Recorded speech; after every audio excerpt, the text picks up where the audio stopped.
What's up, everybody? Welcome back to the newest episode of Devin the Bear, here to talk about UFC 276. But before we get started, please like, share, subscribe, give us some interaction. We enjoy seeing some interaction. Comment on some things, ask us some questions. There's plenty of things that we want to talk about with y'all. Usually we're just talking about it with ourselves, and so we want to include y'all in this. And so let us know what your thoughts and reactions to the cards were, any questions or opinions you want to share. Maybe we could talk about it on here on the next episode. I think that'd be pretty cool, huh?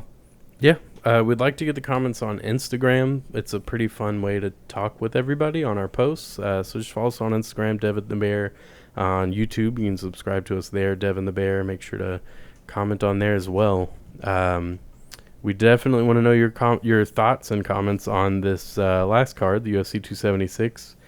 It was interesting. Some really high highs and really low lows. Yeah, that's the best way to put it. I mean, this card started off strong, man. It really did. I right when I showed up to your house, card started. I was like, okay, and it was Julia Stolyarenko. Julia Stolyarenko. Thank you. Stolyarenko. Yeah, and she freaking snapped Jessica Rose Clark's arm. Yeah, and I knew that fight was going to be good. Yeah, I was excited for it. But I really thought it was going to go the other way around. Me too. It was funny. I was actually watching a fight breakdown on that, and they said the one thing Jessica Rose Clark should do is make sure she doesn't end up on her back. Yeah. That's exactly what happened. Quick. And so 42 seconds? Yeah. 42 seconds. Yeah. And she gave an update, talked about she's probably going to have surgery on her elbow. And she's like, thanks to my opponent for keeping on going on the arm bar, even when I tapped. I'm like, hey, there's a ref there. Don't stop till the ref. The first thing I said, too, when we watched it, I was like, where the fuck was that ref at? Yeah, like, it took a couple, it felt like 2-3 extra seconds. Yeah, I mean, you start yelling stop as soon as it's done or something, get their attention. But, I mean, hopefully it's quick recovery for her. Go on Stolyarenko on another armbar finish as well. We had some good fights lead in there. Macy Barber had a great performance against Jessica Ai. Andre Muniz had his first decision, I believe, in the UFC, was it? Maybe. It's against a very lackluster Uriah Hall. Just overall, I am disappointed in what Uriah Hall has become. Yeah, I was incorrect. This is his third decision. Okay, I was about to say I'm not sure on that. But yeah, I mean Uriah Hall just kind of shit the bed. I don't know if it's like it's got to be a mental issue. I don't know. He cannot pull the trigger anymore. I think he's getting too old to do that though. You know? Well, something. It's got to be a combination of everything at this point because Andre was beating him in the stand-up as well, and that's the area everyone assumes Uriah Hall will win in. Yeah, and he was getting beat pretty bad in it. And he got taken down pretty easily. Yeah, but he was beat everywhere in that fight. Yeah, he was able to negate any submissions, but it's like, what does it matter if you're not doing anything? And he wouldn't let off. So he would not push the gas. And it was frustrating to watch because, I mean, we talked about every time Uriah Hall talks, all we talk about is Ultimate Fighting days. I mean, the tough days, you know? Well, one of my favorite fights was against Gegard Mousasi. Yeah. That freaking spinning back kick straight to the face is perfect. Yeah. It's just crazy enough to see that, you know? I mean, Gegard avenged that loss, but still, like, it was, by the time, I mean, I don't know, man. Uriah Hall's just shoulda, woulda, coulda. There's no other way to put it. Like, it sucks to say it because I was a fan of his, but like when it was time for him to get serious about his career, he was out partying with John Jones, and then by the time he wanted to start taking things serious, I mean, now he's old news compared to these prospects. You know, the ones who were prospects when he was supposed to be the next big thing are now the top contenders, and he can't catch up to those guys anymore. So I don't know. He needs to do some soul searching for sure. Andre Muniz, though, I mean, this guy is a killer. I enjoy watching him fight every time he fights. I mean, he looked fantastic against Uriah Hall. He beat him, like I said, he beat him in the stand-up. Yeah. Which, if you're doing that against someone at the caliber of what Uriah Hall can be, that's still impressive. Yeah, even if Uriah Hall's not throwing, it's still impressive. Yeah. So, let's see, on the main preliminary card, we had arguably what could have been fight of the night with Dricus du Plessis defeating Brad Tavares by decision, which was a very fun fight. Dude, very back and forth. Yeah. So many haymakers. Yeah. It was a great fight. I'm a big Brad Tavares fan. I've been watching him since the tough days, you know, on the Chuck Liddell versus Tito season. He was on the same season as Court McGee as well, and he's still in the UFC too, Yeah. so which is really cool to see. But yeah, man, Tavares showed that he still has it. I mean, it's just it was a great fight. I think Dricus, he kind of the first round was where he kind of messed up. Yeah, know? but he picked it up. Yeah, and it was a good fight though. I really enjoyed that one, but I mean, good on Duplessis. I mean, I enjoy watching that dude fight as well. Then Ian Gary won by decision, and so I mean, it's just another win for the future. Yeah, I hope for some more from him. Yeah. I'd like to see him get back into the finishing column. Yeah, I think just it would winning help. by decisions. I mean, Yeah. he's new and he's young, so he's not going to come out and just look amazing every single time. I get that. Right. But he's expected to be head and shoulders above these guys, and he needs to start showing it. Yep, I agree. And so on to what was a fight for us hardcore fans. I mean, it was a really, really good fight to watch, too, even though it was very short. Not very short, but was a rematch with Jim Miller and Donald Cerrone. Jim Miller defeated Donald Cerrone in his final MMA match by guillotine in the second round. This was a fun fight, though, dude. Yeah, first round was very fun. Yeah. You saw a lot of great striking. You see a lot of great jiu-jitsu as well. Donald showed that he started pretty fast, and that's what always been his problem is he's a slow starter. It's been talked about before, and he came out pretty quick, and he seemed that, he's winning any exchange that they were getting in. At the end of the day, he at one point, it was like, Donald and then we're on the ground. That's where things were getting interesting because everyone knows Donald Cerrone as a kickboxer, but he's also a great jiu-jitsu artist as well. He is really good grappling, high level, but so does Jim Miller, and that's kind of what we saw. The second round, they both threw high kicks. Donald's landed, Jim's didn't, but Donald lost his balance, fell, and Jim jumped on that quick, got the arm in guillotine, and he was fighting for that shit. He wanted it, and he got the finish. And so it was a good fight, though. I was happy to see Donald Cerrone retire. I was hoping we were going to see him hit 50 fights career. But, I mean, with the career that he's had, though, I mean, you can't be nothing more but just satisfied, Yeah, and I mean, I'm a big fan of both of those guys. But we were saying it in our last episode. Mm-hmm. We kind of wanted Jim Miller to win this. He's just on a winning streak. Donald Cerrone's on a huge losing streak, so it's better to see him go on a fun fight like that. Yeah. After an amazing career, there's no reason anyone should knock on Cowboy for anything in his career. Yeah. It was just a fun career, and that's all he tried to do was go out there and have fun fights. He's a very active fighter. Yeah.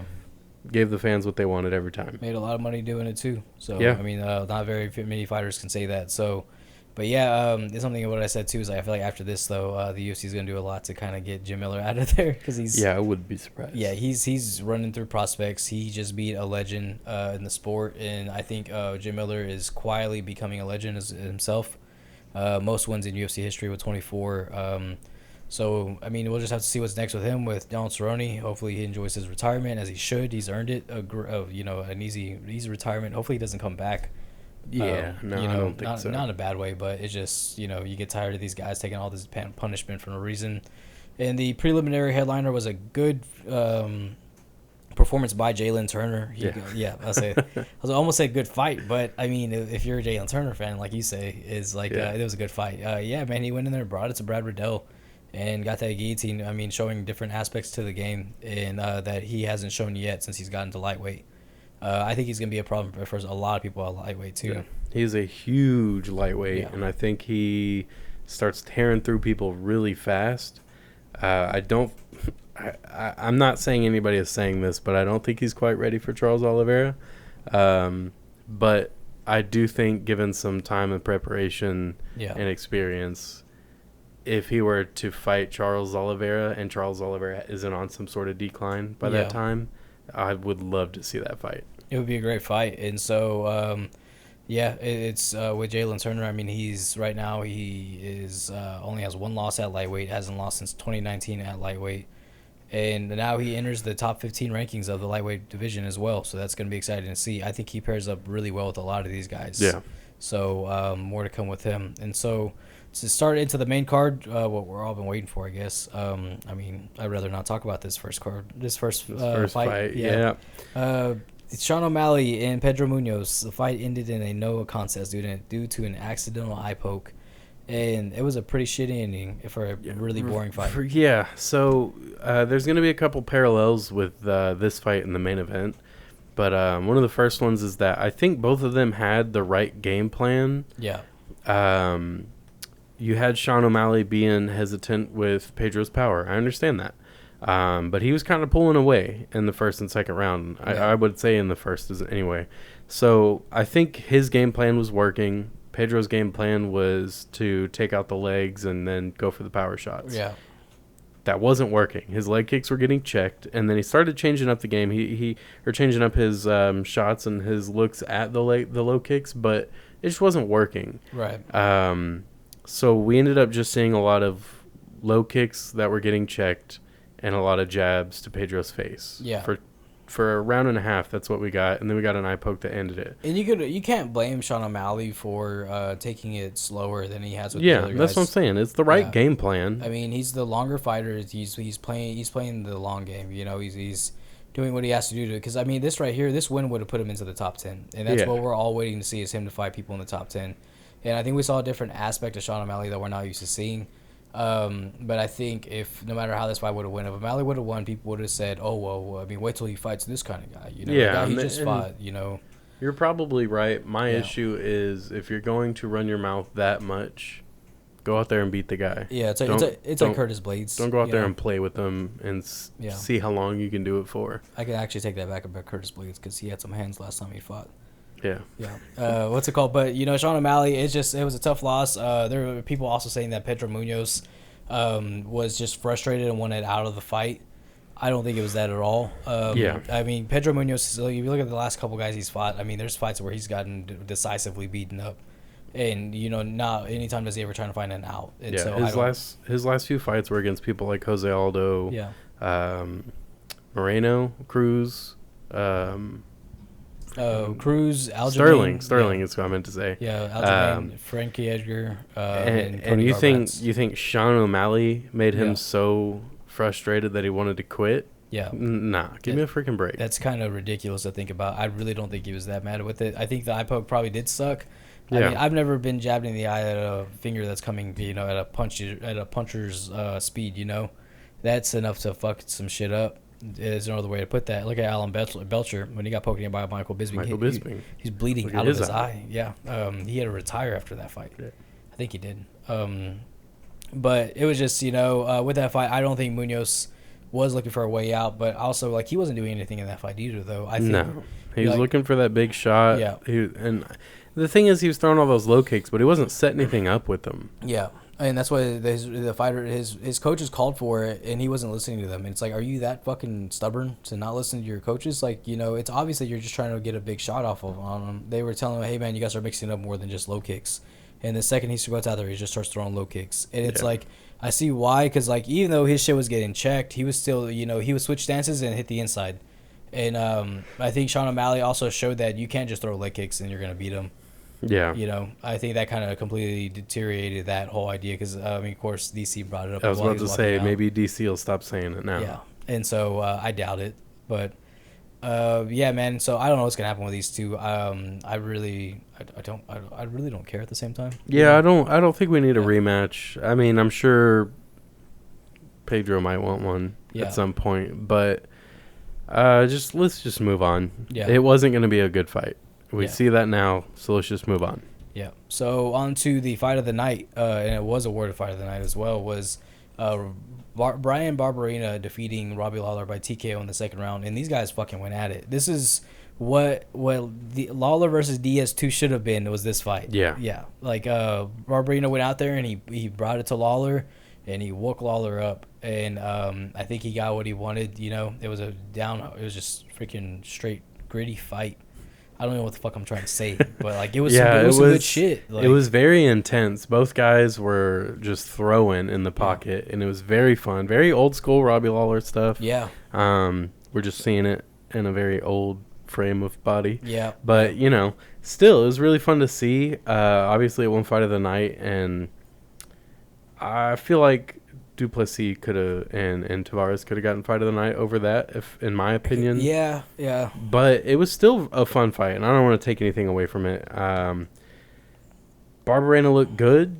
but he looked like he had the same holes that he always has. Yeah, hands down. He doesn't like. It's kind of weird because he doesn't really put much into his punches either. And I feel like, I know that he did rock him eventually, but he's kind of, he leads up with it. He'll kind of like jab at you, Yeah. and then after that he'll hit you with a hard shot, and that's what he was doing in Robbie. But and then you see Robbie, he's using very technical boxing, a very hard jab, and it was making more of a difference on Barberena. But Barberena, man, he's tough as hell, and he just ate that shit and eventually catches him, and then he's up against the cage just going off on him in the second round. It was a great fight. It's always hard to see Robbie Lawler go out like that, but I mean, he's one of those guys that are just willing to go out on his sword. Yeah, on a shield. Shield. Thank you. I feel the second I said it out there, I feel like that's wrong. But it was a fun fight. Yeah. It's okay. We'll move on. Yeah. But it was a really fun fight. I had figured Brian Barberena was going to look a little more dominant in it, but he did get the finish, so we called it. Yeah. So yeah, on to the knockout. Did this get knockout of the night? I don't. Do they even give that out anymore? I don't. No, I think it's just performance of the night. I'm like 10 years too late right now. Yeah. What's wrong with me, man? But it was a great knockout, though. It was knockout of the night. Let's be real. Yeah. Sean Strickland getting knocked out by Alex Pereira, doing exactly what he said he wasn't gonna do, which is stand right in front of him, just trying to parry every punch that comes his way. Standing very straight up. I really didn't understand what he was going for there. You're an MMA fighter, and I'm not saying Alex Pereira is not an MMA fighter, although on verdict I will keep choosing that he will lose by submission because one day it's going to happen. But, yeah, Strickland went out there and tried to strike with Pereira, but Strickland's style of striking is never going to work against Pereira. No. It's sloppy and it's slow. Yes.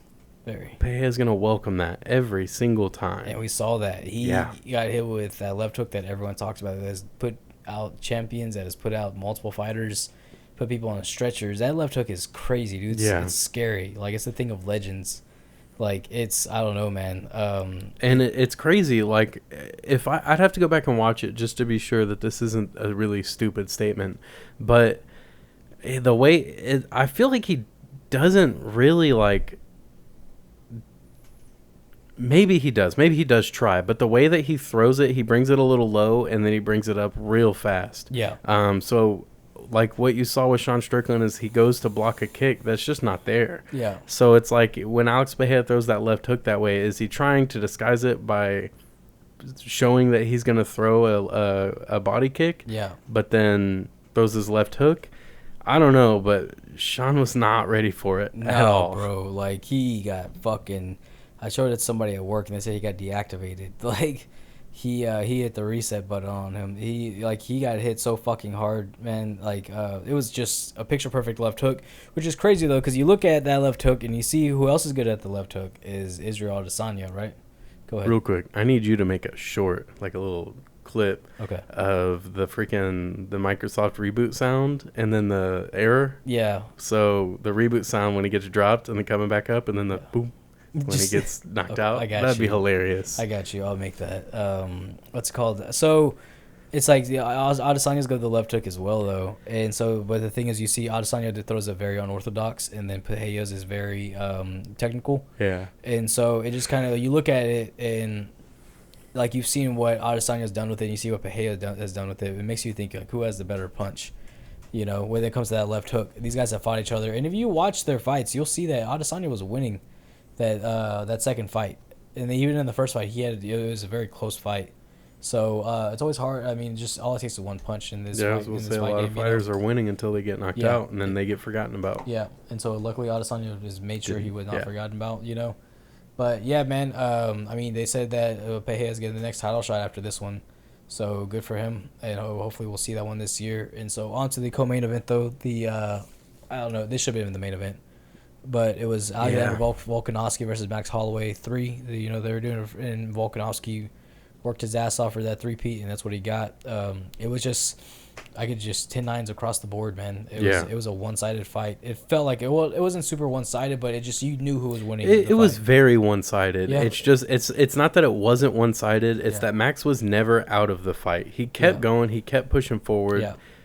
Even though maybe he had no business doing that. Yeah. I mean, it was a great fight, though, man. I enjoyed the showing that Volkanovski put on. Yeah, I don't think that we'll ever see anybody outclass Max Holloway that bad. No, and that just shows how good the Volkanovski has gotten. Yeah, exactly. It's crazy, dude. Like, cause I remember, like I said it earlier, is I said this one of Volkan. I think it was his Brian Ortega fight. I was like, man, I think Volkanovski's probably the featherweight GOAT. You know, and I said maybe it's because of recency bias, but to get 3 solid wins, I won't say solid, but 3 wins over Max Holloway. I would say solid. You would say solid? Yeah. Yeah. I mean, just because of how close that second fight was. But still, 3 wins over Max Holloway, dude. Who can say that? That's kind of what I'm getting at. Is if you have a win over Max Holloway, that's a solid win because you had to freaking work for it. Yeah. Dennis Bermudez has a win over Max Holloway? Yeah, and he had to work for it. Yeah, he did. He worked real hard for it.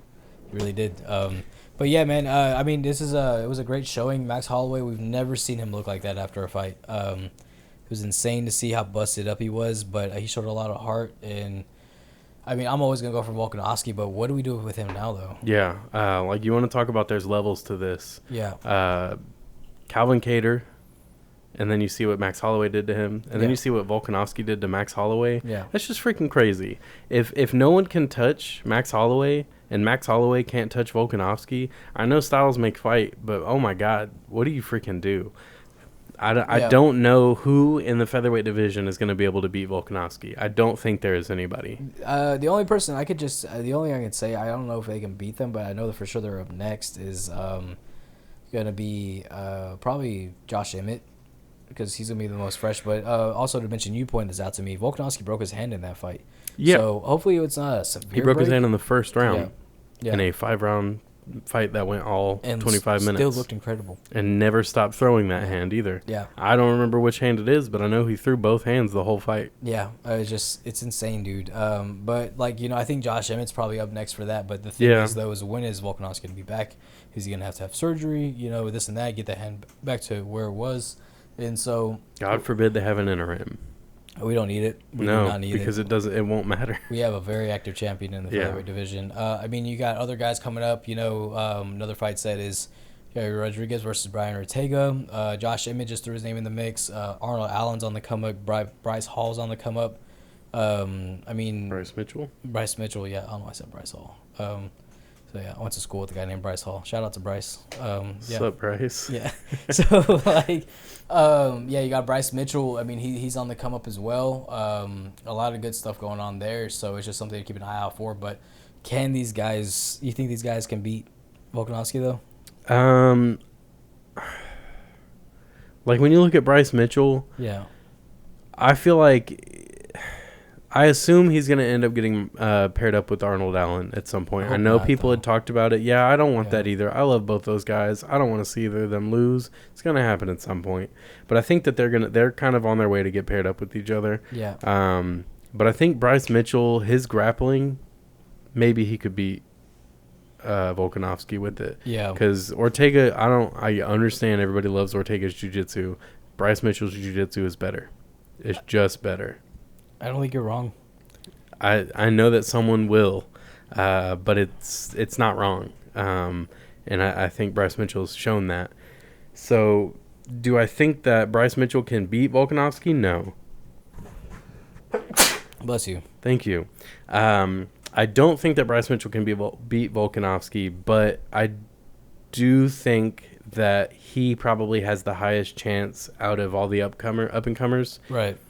I don't think Arnold Allen beats Volkanovski. Like, I don't think Sadiq Youssef beats Volkanovski. I just don't think that there's anyone who can really take on Volkanovski right now. Right. Not Josh Emmett either. Yeah, that's what's hard about Josh Emmett. I thought Josh Emmett was going to lose against Calvin Kattar, and look how that went. It's definitely a very hard one to really sit there and pinpoint who's going to beat him. Maybe we have to step outside of the UFC and we have to bring in somebody like AJ McKee. Yeah, that'll do it. Yeah, I mean, we saw what he did to. It's hard to say no to that. We saw what he did to Pitbull in the in their first match, and I mean, I didn't expect that. Yeah, you know? I mean, I'd say freaking both matches. The second one he looked great in. But yeah, I think that would be an interesting way to try and handle Volkanovski is bring in AJ McKee. That would be pretty fun, but I doubt it'll happen.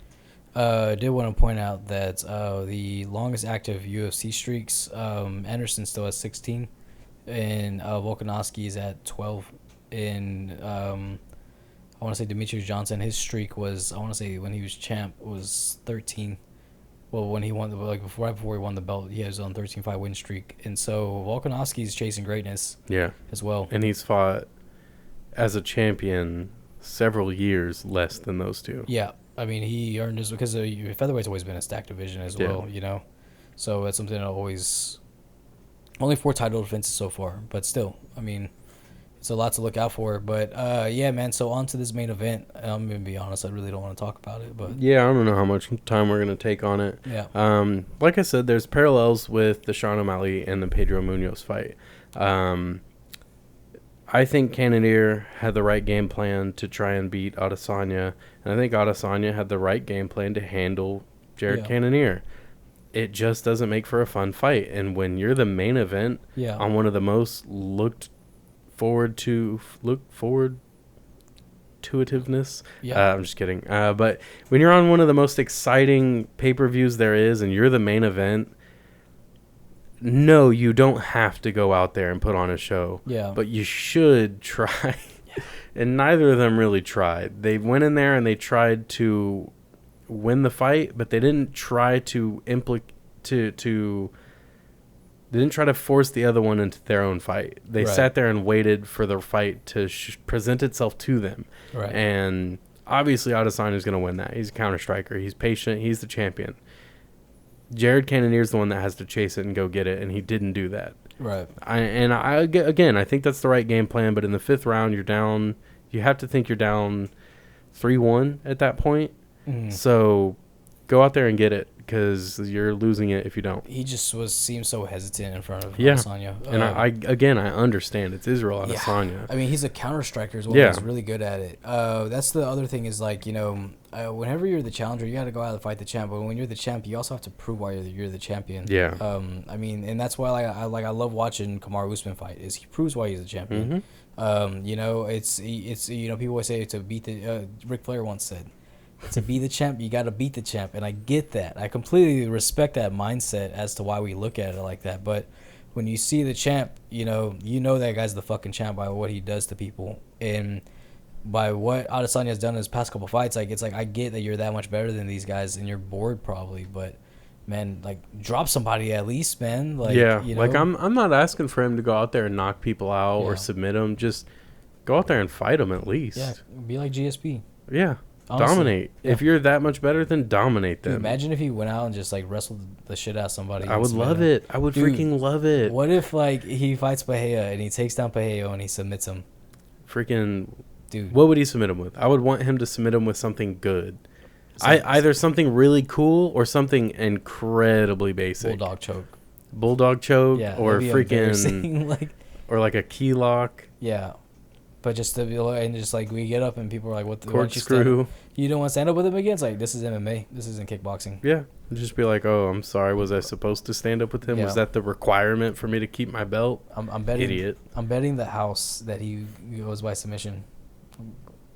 That's a stretch. We need to remember that you said that. Yeah, we'll come back to that when the matchup happens. Write it down to get the fucking date, July 3rd, 2022. When that match happens, Israel Adesanya by submission. Yeah, that was 276. Yeah. It's hard because it's like it's such a great card, but the two things that stand out the most were the disappointing things, which is the no contest and then the main event. I texted Zach this morning at 6 a.m. when I got to work, and I was like, I'm just so upset with this card. Like, and I should. You were unsatisfied. And I agree. Like, it's everyone else went out there and delivered. And then game plans. I think game plans, hot take. Yeah. Make sure to comment and let us know what your thoughts are about this. I think game plans can help a fighter, but it can also destroy their career. Yeah. How many times do we see game plans ruin these fights? It's what caused Clay Guida a title shot. Yeah. You know? I mean, you see so many fighters go out there and get told to, and I'm not blaming coaching either. I'm just saying there are mindsets that you need to have that you also have to be ready to throw them out the window if the opportunity arises, or if you get pushed into a corner. I think Jared Cannonier was pushed into a corner where he should have thrown his game plan out the window. Yeah. And he didn't do it. I'm not saying he had to go out there and just bite it down on his mouthpiece and start swinging at Izzy. I wish you would. But you had to be a bit more offensive. You have to. Pushing up against the cage is not being more offensive. You weren't winning that. Israel was perfectly fine with sitting in that position. So obviously something's wrong with what you're trying to do there. Yeah, I agree. So game plans. Do we need them? Yes. Do we want them? We need to overanalyze the shit out of game plans? No. So, let us know your thoughts. Make sure to follow us at Devin the Bear on Instagram, YouTube, all that stuff. Let us know. Yeah.